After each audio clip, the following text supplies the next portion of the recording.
नमस्कार, सत्यशोध न्यूज मध्ये आपले सर्वांचे स्वागत आहे। मिरज तालुक्यातील नरवाड येथे श्री संत गोराकुंभार मंदिरात 15 ऑगस्ट 2025 रोजी रात्रो श्रीकृष्ण जन्माष्टमी मोठ्या उत्साहात साजरी करण्यात आली। या निमित्त संगीत भजनाचा कार्यक्रम पार पडला। रात्रो 12 वाजता पुष्पवर्षाव करून श्रीकृष्ण जन्मकाळ साजरा करण्यात आला।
श्री कृष्णाला नंद जगदी आनंद झाला।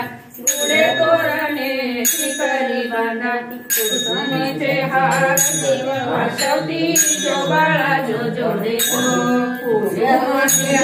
देव वर्षवती जो बाळा जो जोडे तिसऱ्या दिवशी वाजे वाजंत्री ताशा नोबती उत्सव करती सर्वांच्या मुखी कृष्ण हा शब्द त्याच्या छंदाने नाचे गोविंद जो बाळा जो जो रे जो।